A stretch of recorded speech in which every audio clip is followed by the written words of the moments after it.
ছোট বাচ্চা থাকা 20 রাকাত তারাবি নামাজ পড়তে পারে, কষ্ট হয়, সেক্ষেত্রে নামাজ কমিয়ে পড়া যাবে কি? আমি আগে রোজা তেমন একটা রাখতাম না, এখন রাখি। আগে যেগুলো রাখিনি তার কি করা উচিত?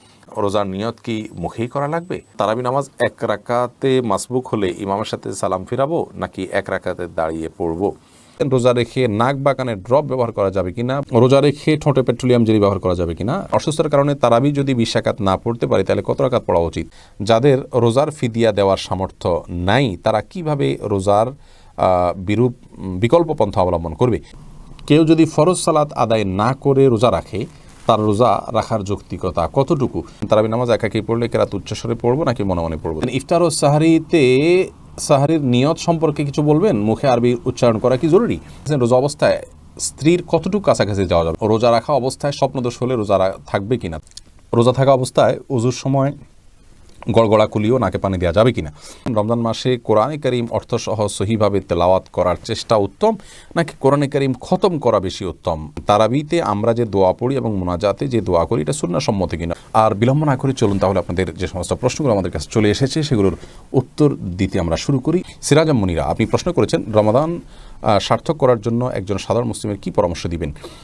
বোন, পাপের কাছ থেকে বেঁচে থাকা, এটা হলো রমজান সার্থক করার জন্য সবচেয়ে জরুরি কাজ। মিথ্যা কথা, প্রতারণা ইত্যাদি বেঁচে থাকা, যে কোনো গুনাহ থেকে বেঁচে থেকে, বদভ্যাসগুলো থেকে বেঁচে থেকে রমজানকে পালন করা, এটা হলো রমজান সার্থক করার জন্য সবচেয়ে গুরুত্বপূর্ণ বিষয়। আপনি রোজা রাখবেন, ফরজ রোজা, সেই সাথে পাপাচার থেকে বেঁচে থাকবেন, এটাই হলো মূল উপায়। এমডি দুলাল উদ্দিন জানতে চেয়েছেন, কেউ যদি রমজান মাসে রোজা পেল কিন্তু কোনো কারণবশত রোজা রাখতে পারলো না, পরবর্তীতে সেই ব্যক্তির স্বামী যদি তার পক্ষ থেকে রোজা রাখেন তাহলে কি তার রোজা আদায় হবে? ভাই, রোজা এমন একটি ইবাদত, সিয়াম এমন একটি ইবাদত যেটা একজন আরেকজনের পক্ষ থেকে আদায় করলে আদায় হবে না। আপনার রোজা আপনাকে রাখতে হবে। কোনো স্ত্রী যদি রমজান রোজা রাখতে না পারেন তাহলে তিনি পরবর্তীতে রাখবেন, আরেকজন তার রোজা রেখে দিলে হবে না। আল্লাহ তাআলা বলেছেন যে ওয়া আল্লাইসা লিল ইনসানি ইল্লা মা সাআ, মানুষ সেটাই পাবে যেটা সে সাধনা করেছে। আপনি যে আমল করেছেন তার বিনিময় পাবেন, আরেকজন আমল বিনিময় আপনি পাবেন না। অতএব একজনের রোজা একজন রেখে দিলে হবে না। হ্যাঁ, কেউ মারা গেলে তার পক্ষ থেকে রোজা রেখে দেওয়ার ব্যাপারে কোনো কোনো বর্ণনা পাওয়া যায়, কিন্তু ফরজ রোজা একজনটা রাখলে কোনো অবস্থাতে হবে না, তিনি পরবর্তীতে রেখে দিবেন। যদি রাখার সামর্থ্য তার না থাকে তাহলে সেক্ষেত্রে তিনি ফিদিয়া দিবেন, অর্থাৎ স্থায়ীভাবে যদি তিনি রোজা রাখার ক্ষমতা হারিয়ে ফেলেন। আর নাজির আহমেদ ফারুক, আপনি জানতে চেয়েছেন তারাবিতে আমরা যে দোয়া পড়ি এবং মোনাজাতে যে দোয়া করি এটা সুন্নাহ সম্মত কিনা? ভাই, তারাবির 4 রাকাত পর পর দোয়া পড়া বা তারাবির শেষে সবাই মিলে আলাদা করে দোয়া করার কোনো শিক্ষা, কোনো নির্দেশ রাসূল আকরাম সাল্লাল্লাহু আলাইহি ওয়াসাল্লাম থেকে দেন নাই। সাহাবায়ে কেরাম তারাবি জামাতের সাথে পড়েছেন, কিন্তু তারা এরকম কোনো দোয়া করেছেন বলে কোনো প্রমাণ নাই। আর শরীয়তে কোনো কিছুর প্রমাণ না থাকলে ইবাদতের মধ্যে, কোনো ইবাদতের মূল স্ট্রাকচার বা পদ্ধতির মধ্যে কোনো কিছু হাদিসে না থাকলে সেটাকে আমরা ইবাদতের অংশ হিসাবে যুক্ত করা, এটা সঠিক কাজ নয়। আমরা মনে করি যে এটাকে কেউ যদি তারাবির অংশ মনে করেন তো এটা ভুল হবে। হ্যাঁ, মাঝে মধ্যে করলেন সেটি ভিন্ন কথা, সালাতের পর দোয়া কবুল হয় সেই জায়গা থেকে যা যা মতো দোয়া করলেন সেটাও অসুবিধা নেই, এটা ঐচ্ছিক বিষয়। কিন্তু সিস্টেম বানিয়ে নেওয়া এবং এটাকে একটা ফরম্যাটে আনা, যে নিয়মিত এই কাজটা করা, সেটা কিন্তু সঠিক নয়। এরপরে শাহিনা আক্তার, আপনি জানতে চেয়েছেন রমজান মাসে কোরআনে কারীম অর্থসহ সহিভাবে তেলাওয়াত করার চেষ্টা উত্তম নাকি কোরআনে কারীম খতম করা বেশি উত্তম? বোন, আমরা বলবো কোরআনে কারীমের বহুমুখী চর্চা রমজান মাসে করা উত্তম। নবী করিম সাল্লাল্লাহু আলাইহি সাল্লামের সাথে জিবরিলের কোরআনে কারীমে মোদারাসা হতো, কোরআন চর্চা করা হতো, তারা একে অন্যকে কোরআন শোনাশুনি করতেন। বোঝা গেল যে বিভিন্ন রকমের কোরআনে যে তেলাওয়াত করা, আরেকজনের তেলাওয়াত শোনা, বোঝা, কোরআনের সাথে সময় দেওয়া সোজা কথা। অতএব আপনি রমজান মাসে কোরআন অর্থ সহকারে বুঝুন একটা সময়, আর একটা সময় তেলাওয়াত করুন, এটা আপনার জন্য বেশি উত্তম হবে ইনশাআল্লাহ বিইذনিল্লাহ। বখতিয়ার করিম, আপনি জানতে চেয়েছেন রোজা থাকা অবস্থায় ওযুর সময় গড়গড়া কুলিও নাকে পানি দেওয়া যাবে কিনা? ভাই বখতিয়ার, খুবই গুরুত্বপূর্ণ একটা প্রশ্ন আপনি করেছেন। রোজা অবস্থায় ওযুর সময় গড়গড়া করা, কুলি করা, নাকে পানি দেওয়া, এগুলোর ব্যাপারে ইসলামের শরিয়া দৃষ্টিভঙ্গি হলো যে নাকে পানি দেওয়া যাবে, খুব বেশি টান দেওয়া যাবে না জোর করে। আর গড়গড়া কুলি করবেন, কিন্তু খুব বেশি গলার ভিতরে নিয়ে গড়গড়া করবেন না, কারণ নবী সাল্লাল্লাহু আলাইহি ওয়াসাল্লাম বলেছেন যে ওয়া মাদমিদ ইল্লা আন তাকুনা সাইমান, তুমি গড়গড়া করেই কুলি করবে, কিন্তু রোজাদার হলে তখন করবে না, যেহেতু তোমার ভেতরে গলার ভেতরে পানি চলে যাওয়ার ভয় আছে, চলে গেলে সেক্ষেত্রে রোজা ভঙ্গ হয়ে যাবে। অতএব গড়গড়া করা রোজা অবস্থাতেই অনুচিত, খুব গভীর গড়গড়া করা। তৌফিকুল আলম তুহিন জানতে চান সেহরির সময় মানুষকে জাগাতে কোরআন পাঠ, গজল গাওয়া ও বারবার এলান করার বিধান কি? ভাই তৌফিক, সলাতের জন্য 5 ওয়াক্ত নামাজের জন্য আল্লাহ রাব্বুল আলামিন 5 বার ডাকার জন্য আজানের বিধান দিয়েছেন, এটা কিন্তু শরীয়ত ঠিক করে দিয়েছে। রোজার জন্য আলাদা কোনো ডাকাডাকির ফরম্যাট দেয়নি। এখন যদি আমরা নিজেরা একটা ফরম্যাট তৈরি করে নেই এবং এটাকে আজানের মতোই আপনার একটা নিয়ম বানিয়ে নেই, তাহলে সেটি কিন্তু বেদাতে পর্যবেসিত হতে পারে। যদিও আমাদের সমাজে, সাহারির সমাজে যারা ডাকাডাকি করে তারা এটাকে আজানের মতো কোরআন হাদিস কর্তৃক নির্দিষ্ট মনে করেন না, কিন্তু যদি মনে করেন তাহলে সেটা কিন্তু বেদাত হিসাবে গণ্য হবে। অতএব সেই জায়গা থেকে আমরা বলবো যে যথাসম্ভব আজানের ব্যাপারে আমাদের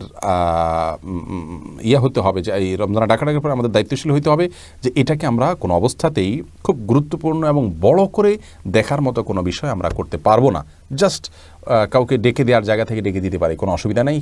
কিন্তু আজকের যুগে সবার কাছে অ্যালার্মিং সিস্টেম আছে, এরপরেও মাইকে দীর্ঘ সময় পর্যন্ত তেলাওয়াত বাজায় রাখা ইত্যাদি চালু করে রাখা, এগুলো মানুষের ইবাদতবন্দির জন্য ক্ষতিকর, ঘুমন্ত মানুষের জন্য ক্ষতিকর।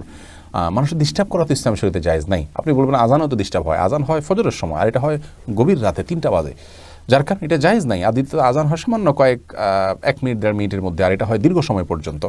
অতএব এভাবে মানুষের ক্ষতি হতে পারে, তাহলে সেক্ষেত্রে এটা অনুচিত হবে। এমডি ইয়াকুব হোসাইন জানতে চেয়েছেন, রোজা রাখা অবস্থায় স্বপ্নদোষ হলে রোজা থাকবে কিনা? থাকবে, কোনো অসুবিধা নেই। স্বপ্নদোষ মানুষ ইচ্ছাকৃত করে না, অতএব স্বপ্নদোষ হলে বীর্যপাত হয়ে গেলে ঘুমের মধ্যে আপনার রোজা কন্টিনিউ করতে পাওয়া হবে। স্বপ্নদোষের কারণে বীর্যপাত হলে সে কারণে আপনি গোসল করবেন, গোসল ফরজ হবে আপনার, কিন্তু রোজা ভাঙবে না। এমনি হাসানুল করিম জানতেছেন, রোজা অবস্থায় স্ত্রীর কতটুকু কাছাকাছি যাওয়া যাবে? রোজা অবস্থায় স্ত্রীর সাথে সম্পূর্ণ পাশাপাশি শোয়া যাবে, থাকা যাবে, এমনকি চুম্বনও করা যাবে, আলিঙ্গনও করা যাবে, কোনো অসুবিধা নেই। শুধুমাত্র স্ত্রীর সহবাস সেটি করা যাবে না। সহবাসটা যাতে না হয় সেই জিনিসটি খেয়াল করতে হবে। লজ্জাস্থানের আপনার মিলন সেটি সরাসরি হারাম, বীর্যপাত না হলেও শুধু সম্মিলনটাই হারাম। এছাড়া আলিঙ্গন চুম্বন হতে পারে। আমাদের আয়েশা রাদিয়াল্লাহু আনহা বলেছেন যে নবী সাল্লাল্লাহু আলাইহি ওয়াসাল্লাম রোজা রাখা অবস্থায় স্ত্রীদের আদর সোহাগ তিনি করতেন, এটি জায়েজ আছে। তবে কেউ যদি সেটি করতে গেলে নিজেকে নিয়ন্ত্রণ করতে পারবেন না এমন আশঙ্কা হয়, তাহলে তার জন্য এটি করা জায়েজ নাই। এরপরে সাইদুর রহমান জানতে চেয়েছেন, ইফতার ও সাহারির নিয়ত সম্পর্কে কিছু বলবেন, মুখে আরবি উচ্চারণ করা কি জরুরি? ভাই সাইদুর রহমান, নিয়ত হলো ইচ্ছা করার নাম। নিয়ত শব্দের অর্থ হলো ইচ্ছা করা, আর ইচ্ছা মানুষ মন দিয়ে করে। আমি ইচ্ছা করেছি অর্থাৎ আমি মনে মনে কোনো প্ল্যান করেছি, এটার নামই হলো নিয়ত করা।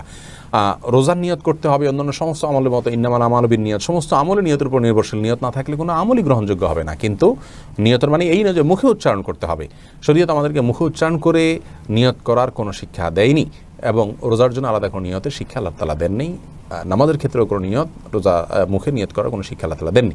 অতএব আমরা মনে মনে আমি যে রোজা রাখছি এটাই আমার নিয়ত হিসেবে যথেষ্ট হবে। আপনি ভোর রাতে কেন খেতে উঠেছেন? রোজা রাখার জন্য উঠেছেন, এর মানে হলো আপনার রোজা রাখার ইচ্ছা আছে, বাস নিয়ত আছে।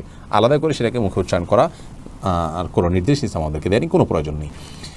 এটাকে জরুরি মনে করলে একটা দোয়া বানিয়ে নিচ্ছি আমরা, নামাইতু নাসুম আগাদান ইত্যাদি, এরকম দোয়া বানিয়ে নিলে সেটি বরং বেদাতে পর্যবেসিত হতে পারে, যদি সেটাকে আমরা সুন্নাহ মনে করি বা রোজার জন্য গুরুত্বপূর্ণ বা জরুরি মনে করি। এরপরে পাপ্পু CHY এই আইডি থেকে আপনি জানতে চেয়েছেন, সিজদায় গিয়ে দোয়া করার নিয়মটা বলবেন প্লিজ। ভাই পাপ্পু, সিজদায় গিয়ে আল্লাহ রাব্বুল আলামিনের কাছে আপনি যে কোনো দোয়া পেশ করতে পারেন। বিশেষ করে ফরজ সালাতে কোরআন হাদিস বর্ণিত দোয়াগুলো করবেন। নফল সালাতে আপনি যে কোনো দোয়া করতে পারেন, আর মনে মনে দোয়া করাতে কোনো অসুবিধা নেই। আল্লাহর কাছে যেই কোনো চাওয়া পেশ করতে পারেন। নবী সাল্লাল্লাহু আলাইহি ওয়াসাল্লাম সহিহ মুসলিম হাদিসে আমাদেরকে বলেছেন, ফাকতিরু ফীহি মিনাদ দুআ, তোমরা সিজদায় গিয়ে আল্লাহর কাছে বেশি বেশি দোয়া করবে। অতএব কোরআন হাদিসে বর্ণিত দোয়াগুলোকে প্রায়োরিটি দিবেন। এছাড়া মনে মনে দোয়া করতে পারবেন। মাতৃভাষায় দোয়া করতে পারবেন কিনা এটা নিয়ে মত পার্থক্য আছে।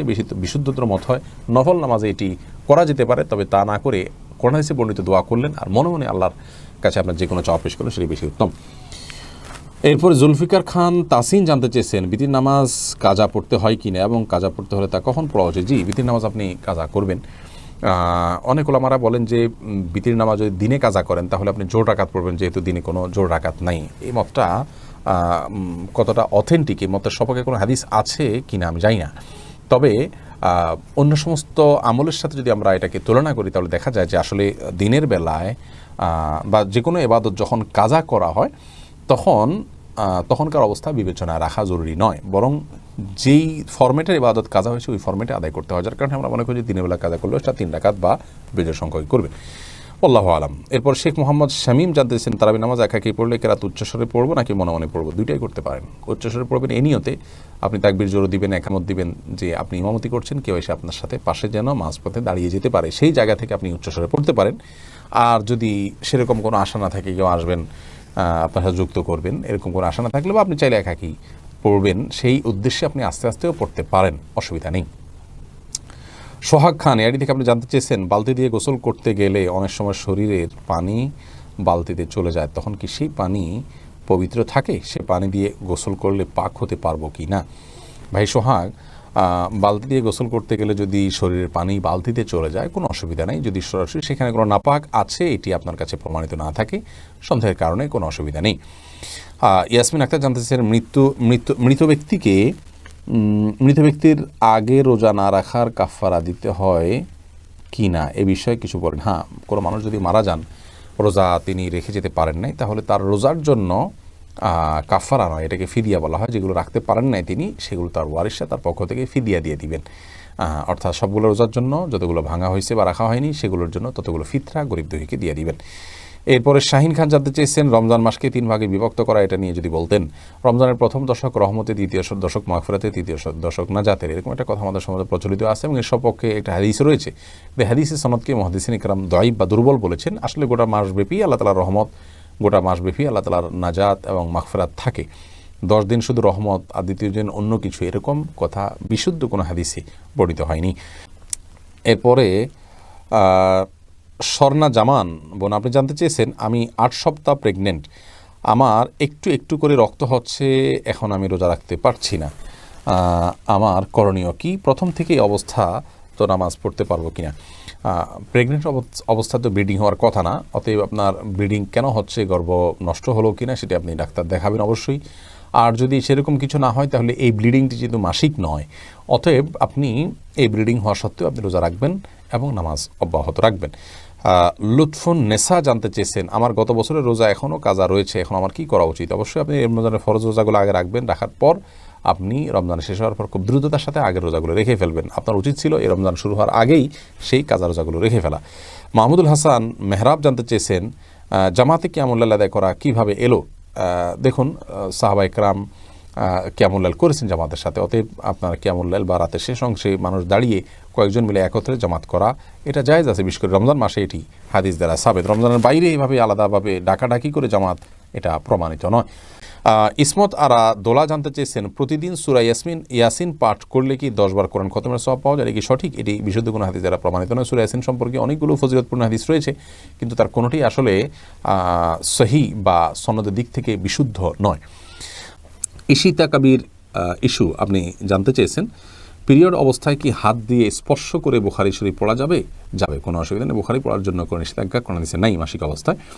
আহমেদ শাহাদাত জানতে চেয়েছেন, রোজা থাকা অবস্থায় হাতের বা পায়ের নখ কাটা যাবে কিনা? উত্তর হলো কাটা যাবে, কোনো অসুবিধা নেই। রোজা রেখে হাত পা নখ কাটা যাবে, এর সাথে রোজা ভঙ্গের কোনো সম্পর্ক নেই। শাকুল খান জানতে চেয়েছেন, কেউ যদি ফরজ সালাত আদায় না করে রোজা রাখে, তার রোজা রাখার যৌক্তিকতা কতটুকু? তিনি রোজা রাখছেন, একটা ফরজ আদায় করতেছেন, এই জন্য আমরা অবশ্যই তাকে অ্যাপ্রিসিয়েট করবো যে তিনি অন্তত একটা ফরজ আদায় করতেছেন। কিন্তু রোজা নামাজ না পড়ে রোজা রাখার মানে হলো যে তিনি লুঙ্গি না পরে আপনার গেঞ্জি পরার জন্য অস্থির হয়ে উঠেছেন। ব্যাপারটা এরকম হয়ে যাবে, গেঞ্জি পরাও দরকার কিন্তু লুঙ্গি পরার তার চেয়ে বেশি দরকার। অতএব নামাজটাকে সবচেয়ে বেশি গুরুত্বের সাথে দিতে হবে, তারপর তিনি রোজার জন্য চেষ্টা করতে হবে। নামাজ না পড়ে রোজা রাখা এটা হলো নামাজের গুরুত্ব বা সালাতের গুরুত্ব না বোঝার কারণে। আল্লাহ তাআলা আমাদের ভাইকে বোঝার তৌফিক দান করুন। খায়রুন নাহার জানতে চেয়েছেন, রোজা রেখে মেহেদি নখে আর মাথায় দেয়া যাবে কি না? রোজা রেখে হাতে, নখে ইত্যাদিতে মেহেদি দেওয়াতে কোনো অসুবিধা নেই। এরপরে শিহাব মণ্ডল জানতে চেয়েছেন, রোজা অবস্থায় আতর বা পারফিউম ব্যবহার করার বিধান কি? উত্তর হলো জায়েজ আছে, কোনো অসুবিধা নেই, আতর পারফিউম ব্যবহার করা যাবে, রোজা রেখে তেল ব্যবহার করা যাবে, কোনো অসুবিধা নেই। রুবানা ইসলাম জানতে চেয়েছেন, তারাবির নামাজের দোয়াগুলো সম্পর্কে বলেন। আমরা বলেছি তারাবির নামাজের 4 রাকাতের পরে দোয়া এবং শেষে দোয়া করার আলাদা কোনো বিধান নাই। নামাজের পর দোয়া কবুল হয়, সেই হিসেবে যে কোনো নামাজের পরে আপনি চাইলে আল্লাহর কাছে দোয়া করতে পারেন, আর চাইলে আপনি চুপচাপ বসে থাকতে পারেন, কিন্তু 4 রাকাত পর দোয়া পড়ার কোনো নির্দেশ কোরআন হাদিসে কোথাও আসেনি। এই দোয়া আমাদের নিজেদের বানানো, মানুষের বানানো। দেখি মনি আপনি আইডি থেকে জানতে চেয়েছেন, মেয়েরা কি একাকী নামাজে একটু জোরে সূরাত কেরাত পড়তে পারে কিনা একা রুমে? কেউ যদি না থাকে তাহলে গুনগুনিয়ে নিজে শোনার মতো জোরে পড়তে পারেন, কোনো অসুবিধা নেই। এরপরে অন্তরা শবনম স্বর্ণ এই আইডি থেকে আপনি জানতে চেয়েছেন, অজু ছাড়া কি কোরআন পড়া যায়? বাসায় যদি কেউ না থাকে ঘোমটা ছাড়া কি কোরআন পড়া যাবে? ঘোমটা ছাড়া কোরআন পড়াতে কোনো অসুবিধা নেই। অজু ছাড়া মুখস্থ থেকে কোরআন পড়তে পারবেন। কোরআন ধরলে অজু লাগবে। সুস্থ মানুষ কি শুয়ে শুয়ে কোরআন পড়তে পারে? আপনি যদি কখনও শুয়ে শুয়ে মুখস্থ থেকে কোরআন পড়েন কোনো অসুবিধা নেই, কিন্তু কোরআনের গ্রন্থকে বুকের উপর নিয়ে পড়াটা কোরআনের সাথে দৃশ্যত অসম্মান, সেটা না করা উচিত। অসুস্থ হলে সেটা করা যাবে, অসুবিধা নেই। বাবুল হোসেন জানতে চেয়েছেন, সুন্নাত সালাত অবস্থায় ফরজ সালাত শুরু হলে কি করব? সুন্নাত নামাজ নিয়ত করেছেন, ফরজ শুরু হয়েছে, তাড়াতাড়ি করে সুন্নাত শেষ করে ফরজে যোগদান দিয়ে করবেন। আর ওলামায়ে কেরাম আমরা অনেকে বলেন অবস্থা নামাজ ছেড়ে দিয়ে ফরজে যোগদান করবেন, কারণ তারা বলেন ইদা উকিমাতিস সালাতু ফালা সালাতা ইল্লাল মাকতুবা। নবী সাল্লাল্লাহু আলাইহি ওয়াসাল্লাম হাদিসের মধ্যে তিনি বলেছেন যখন নামাজের ইকামত শুরু হয় তখন কোনো নামাজ নাই ফরজ ছাড়া, অতএব আপনি ছেড়ে দিয়ে ফরজ চলে যাবেন, এটা তারা বলেন। তো আমরা মনে করি আল্লাহ তাআলা বলেছেন ওয়ালা তুবতিলু আমালাকুম, তোমরা তোমাদের আমল নষ্ট করে ফেলো না। আপনি নামাজ শুরু করেছেন, এখন নষ্ট করে ফেলবেন না, অতএব নামাজকে দ্রুত শেষ করে আপনি ফরজে যোগ দিবেন। আর নবী সাল্লাল্লাহু আলাইহি ওয়াসাল্লাম যে বলেছেন ইকামত শুরু হলে আর কোনো নামাজ নয়, তার মানে অন্য কোনো নামাজ শুরু করা যাবে না, আগে থেকে করে ফেললে এটা শেষ করে নেবেন। এটাই অধিকতর বিশুদ্ধ এবং যুক্তিযুক্ত বলে আমরা মনে করি। মোহাম্মদ মেহেদী হাসান মির্জা জানতে চেয়েছেন রোজা রেখে নাক বা কানে ড্রপ ব্যবহার করা যাবে কিনা? ভাই মেহেদী হাসান, রোজা রেখে নাকে ড্রপ দিতে পারবেন না, কারণ নাকে ড্রপ দিলে সেটা গলায় যেতে পারে। নবী সাল্লাল্লাহু আলাইহি ওয়াসাল্লাম বলেছেন ওয়ামাদমিদ ইল্লা আন তাকুনা সাইমান, তুমি কুলি করবে কিন্তু রোজাদার হলে গড়গড়া করতে যাবে না, কারণ গড়গড়া করলে ভিতরে পানি যেতে পারে। নাকে ড্রপ দিলে সেটা যেহেতু ভিতরে যেতে পারে, অতএব সেই জায়গায় এখানে নাকে ড্রপ দেওয়া যাবে না রোজা রেখে। কিন্তু কানে ড্রপ দিতে পারেন, চোখে ড্রপ দিতে পারেন, যে চোখের সাথে আপনার আমাদের গলার সম্পর্ক নেই, কানে ড্রপ দিতে পারেন, সেটারও সরাসরি সম্পর্ক নেই। যদি আপনি গলায় স্বাদ অনুভব করেন ড্রপ দেওয়ার পরে কানে বা চোখে, তাহলে সেক্ষেত্রে আপনি সে রোজা আবার রেখে দিবেন, কিন্তু নাকে দিতে পারবেন না, যেহেতু নাকে দিলে সেটা ভেতরে যায়। এরপরে মোহাম্মদ তৌফিক এলাহি কাদেরি, আপনি জানতে চেয়েছেন রাসূল পাকের নাম স্মরণ করলে বৃদ্ধাঙ্গুলি দ্বারা চুম্বনের বিধান জানাবেন। ভাই তৌফিক, আল্লাহ তাআলা আপনাকে তৌফিক, আমাদের সবাইকে তৌফিক দান করুন সত্য এবং সঠিকটা বোঝার জন্য। রাসূল আকরাম সাল্লাল্লাহু আলাইহি ওয়াসাল্লামের নাম শুনলে দ্রুত পাঠ করতে হবে, এই বিষয়ে নির্দেশনা হাদিসে রয়েছে, কিন্তু তার নাম শুনলে আঙ্গুলে চুমো খেয়ে চোখে লাগাতে হবে বা আঙ্গুলে চুমো খেতে হবে, এরকম কোনো নির্দেশ বিশুদ্ধ কোনো হাদিসে এসেছে বলে আমাদের জানা নেই। আমরা নিশ্চয়ই জানি যে রাসূল আকরাম সাল্লাল্লাহু আলাইহি ওয়াসাল্লামের হাদিসের ক্ষেত্রে শুদ্ধাশুদ্ধের একটা ব্যাপার আছে। সকল হাদিসকে যদি আমরা আমলযোগ্য মনে করি, যেটা বর্ণনা শুদ্ধ নয়, হাদিস তো কখনো অশুদ্ধ হয় না, কিন্তু হাদিসের বর্ণনা সূত্রের মধ্যে যদি কোনো ত্রুটি থাকে, সেটাও যদি আমাদের আমল করতে হয়, তাহলে তো পৃথিবীতে আর আপনার মুহাদ্দিসগণ যুগ যুগ ধরে শতাব্দী ধরে হাদিসের সিদ্ধতা নিরূপণ করার জন্য চেষ্টা করেছেন, তাহলে তার কোনো মানে হতো না। বোঝা গেল যে আমাদেরকে বিশুদ্ধ হাদিস গ্রহণ করতে হবে। কোনো বিশুদ্ধ হাদিসে নবী সাল্লাল্লাহু আলাইহি সাল্লামের নাম নেয়ার পরে আঙ্গুলে চুমু খাওয়ার কথা বর্ণিত হয়নি। বিভিন্ন তাফসিরের কিতাব, বিভিন্ন অন্যান্য কিতাবগুলোতে আছে, সে সমস্ত কিতাবগুলোর কোনো কথা থাকলে সেটা কোরআন অথবা হাদিসে প্রুফ থাকতে হবে। তাফসিরের কিতাবগুলোর যা আছে তার সব কিছু যদি আগাগোড়া আমাদেরকে মানতে হয়, তাহলে তাফসিরগুলোতে কিন্তু অনেক ইসরায়েলি বর্ণনা ঢুকে গেছে, এরকম অনেক কিছু আছে, যার কারণে নবী সাল্লাল্লাহু আলাইহি সাল্লাম থেকে বিশুদ্ধভাবে এরকম কোনো বিষয় প্রমাণিত নয়। আমাদের যে সমস্ত ভাইরা চুমু খাচ্ছেন, নিশ্চয়ই নবী সাল্লাল্লাহু আলাইহি সাল্লামের ভালোবেসে চুমু খাচ্ছেন, কিন্তু মনে রাখা উচিত যে যারা চুমু খাচ্ছেন না তাদেরকে রাসূলের দুশমন বানায় দিচ্ছেন, এটা উচিত নয়। নবী আলাইহিস সালামের ভালোবাসা এটা চুমু খাওয়ার মাঝে আসলে নিহিত নয়, বরং তার ভালোবাসার প্রমাণ হলো আমরা তাকে কতটা অনুসরণ করার চেষ্টা করছি, তাকে কতটা মেনে চলার চেষ্টা করছি, তার পদাঙ্ক কতটা আমল করার চেষ্টা করছি, সেটার উপর নির্ভর করে। আল্লাহ তাআলা আমাদেরকে বোঝার তৌফিক দান করুন এবং হেদায়েতের উপরে রাখুন, এবং বাড়াবাড়ি এবং গোলামি থেকে বা ভ্রান্ত বিশ্বাস থেকে আল্লাহ তাআলা আমাদের সকলকে হেফাজত রাখুন। এস এম আকাশ জানতে চেয়েছেন আজানের সাথে কি ইফতারের কোনো সম্পর্ক আছে? আজানের সাথে ইফতারের সম্পর্ক নেই। ইফতারের সম্পর্ক সূর্য ডুবার সাথে, সূর্য ডুবে গেছে তারপরে ইফতার করা যাবে, এবং কেউ সূর্য ডোবার যে সময়টা দেয়া আছে একেবারে একজাক্ট এই সময়টার উপর যদি কারোর সন্দেহ থাকে তিনি 1-2 মিনিট অপেক্ষা করবেন, সে ভিন্ন কথা, কিন্তু আজানের সাথে সম্পর্ক নেই। আজান তো যারা দেন তারা সবাই ইফতার করেই তারপর আজান দেন। আমরা যদি আজান শোনার পরে ইফতার করতে হয়, তাহলে তারা সবাই যে আগে ইফতার করে তারপর আজান দেন, তাহলে তাদের রোজার কী হবে? মুয়াজ্জিন সাহেবরা তো একটু খেয়ে নিয়ে তারপর আজান দেন বেশিরভাগ ক্ষেত্রেই, প্রায় সবার ক্ষেত্রে। অতএব বোঝা গেল যে ওয়াক্ত হলেই আমরা সূর্য ডুবলেই ইফতার করতে পারবো, আজানের জন্য অপেক্ষা করা জরুরি নয়। নাফিজা আঞ্জুম সুপ্তি, আপনি জানতে চেয়েছেন যাদের রোজার ফিদিয়া দেওয়ার সামর্থ্য নাই তারা কিভাবে রোজার বিকল্প পন্থা অবলম্বন করবে? ফিদিয়া দেওয়ার ক্ষমতা যদি নাই, তিনি রোজা রাখার সামর্থ্যও নাই, আবার ফিদিয়া দেওয়ার সামর্থ্যও নাই, এরকম হলে সেই ব্যক্তির নিজে যখন খাদ্য গ্রহণ করবেন সেটাকে ফিদিয়ার নিয়তে খেয়ে নেবেন। নবী সাল্লাল্লাহু আলাইহি ওয়াসাল্লাম যেমনটি একজনকে পরামর্শ দিচ্ছেন, অর্থাৎ তার রোজা রাখার সামর্থ্য নাই, আবার মানুষকে ফিদিয়া দিবেন, গরিবকে সে সামর্থ্য নেই, তিনি নিজে তো খেয়ে বাঁচেন, তো নিজে খাচ্ছেন যখন ওইটাকে ফিদিয়া হিসাবে খাচ্ছেন, সেই নিয়তে খেয়ে নেবেন। আপনি আবিদ হোসেন জানতে চেয়েছেন রোজা রেখে অহেতুক কথা বললে কোনো সমস্যা হবে কিনা?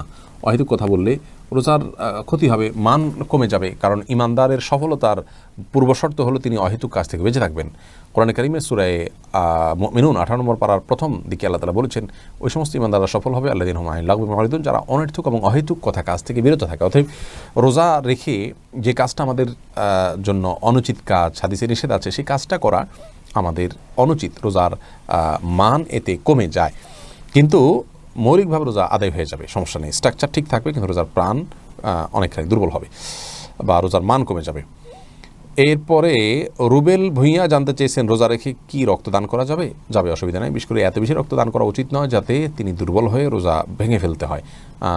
যেটুকু দিলে তিনি রোজা রাখতে পারবেন, সহনশীল পর্যায়ে থাকতে পারবেন, সেটুকু দিলে কোনো অসুবিধা হবে না।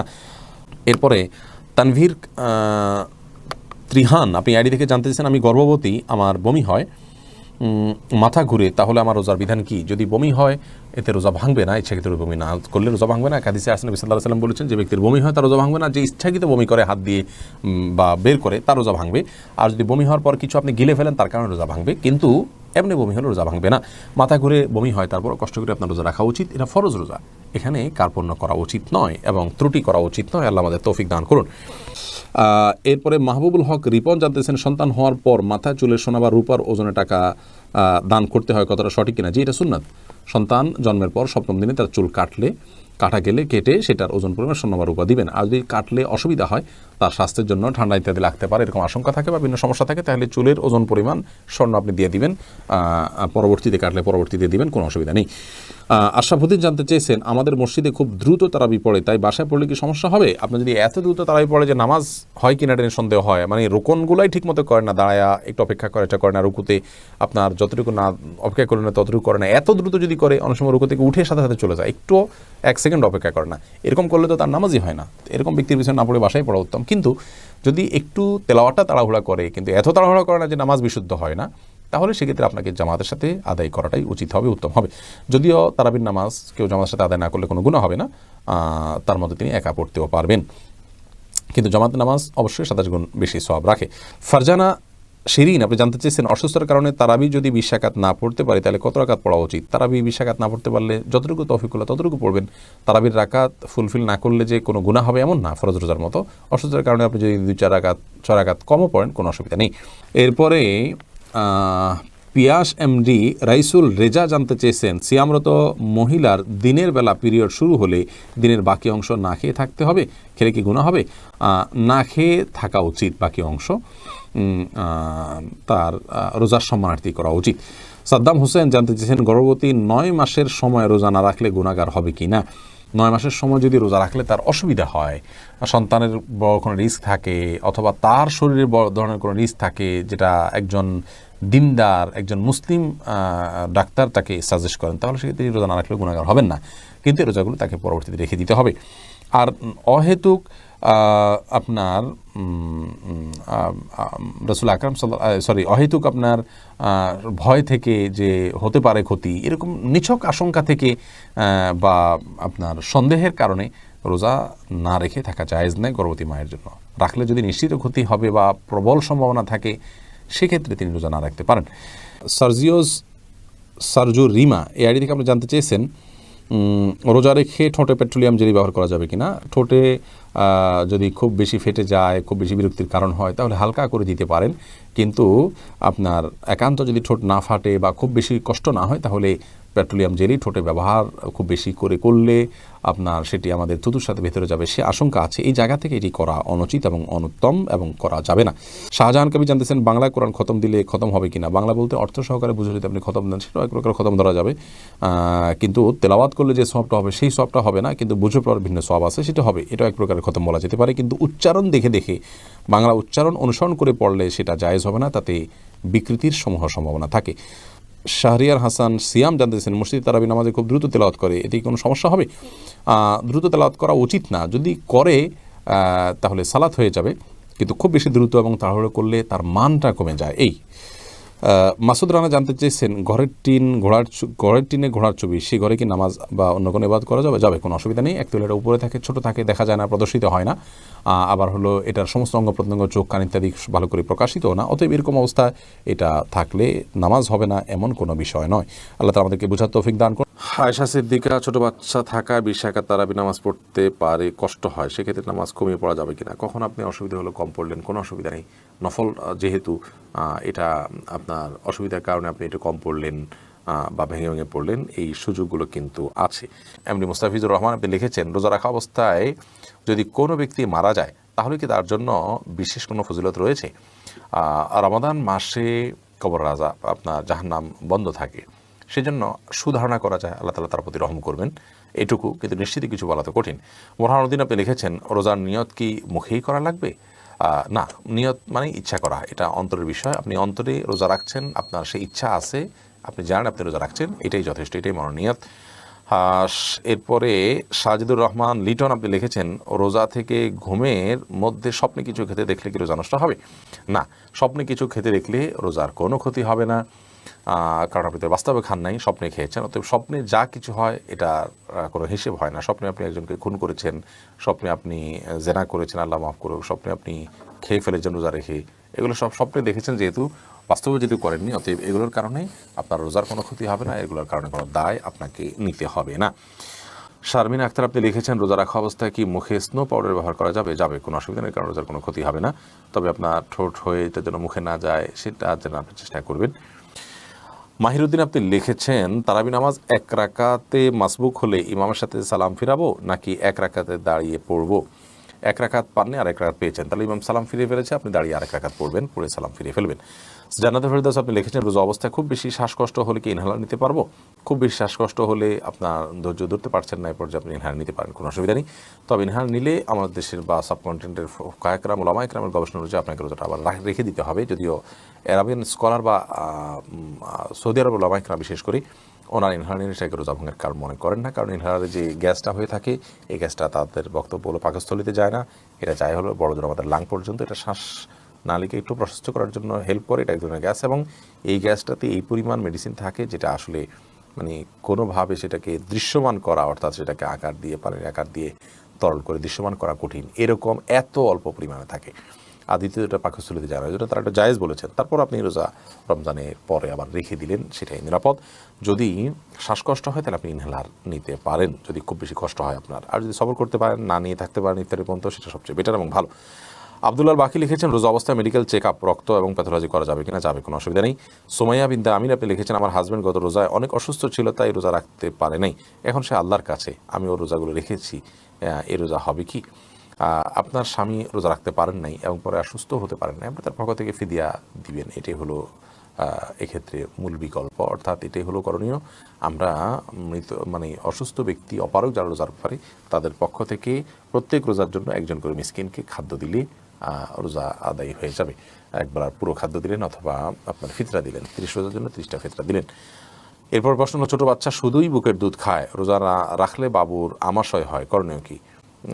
একটু কষ্ট করবেন, প্রয়োজনে দিনের বেলা ঘুম পাড়িয়ে রাখবেন, আপনি নিজেও ঘুমাবেন, রাতের বেলা একটু জেগে থাকবেন, অর্থাৎ অভ্যাস একটু পাল্টাবেন, তাতে তো রাতেও তো আপনি দীর্ঘ সময় না খাওয়াই থাকেন, সেভাবে থাকবেন। এবং একটু কষ্ট হলে ডাক্তার দেখান, বিকল্প বের করেন, অর্থাৎ রোজাটা ফরজ বিধান, এই ফরজ বিধান আবশ্যক হওয়ার কারণে রোজা রেখে অন্যান্যগুলোকে কীভাবে আপনার ইয়ে করা যায়, ওভারকাম করা যায়, সেই চেষ্টাটা আমাদের থাকতে হবে।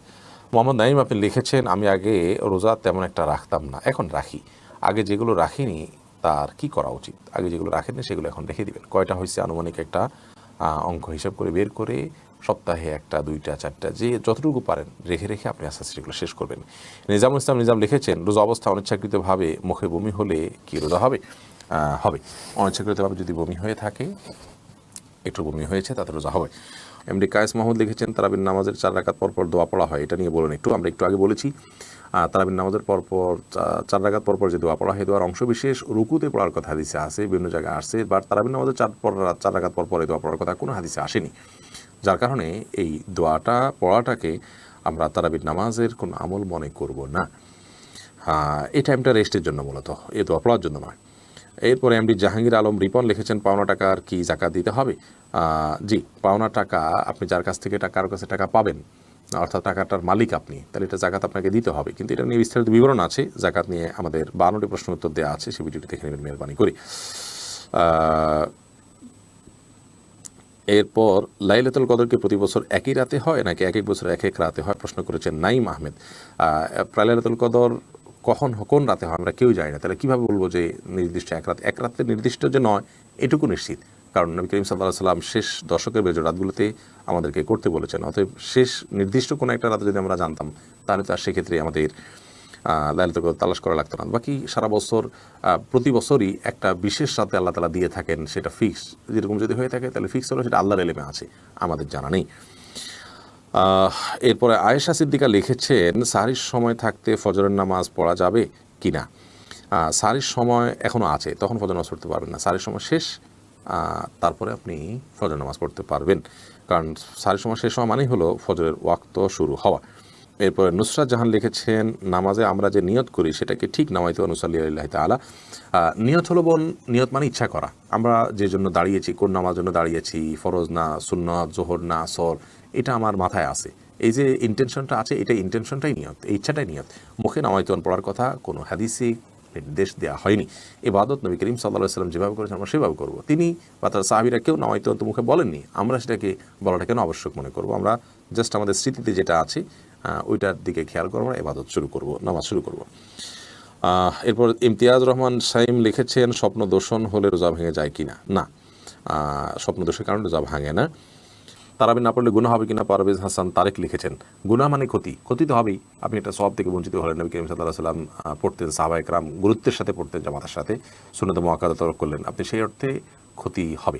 কিন্তু এর কারণে কাবিরা গুনাহ হওয়ার, যেটা বড় পাপ হওয়া, বড় অপরাধ হওয়া, শাস্তি হওয়া আল্লাহর কাছে কিয়ামতের ময়দানে, এরকম কোনো কিছু হবে না। কিন্তু এটা পাপ এবং অপরাধ, আপনার ক্ষতি তো অবশ্যই হবে।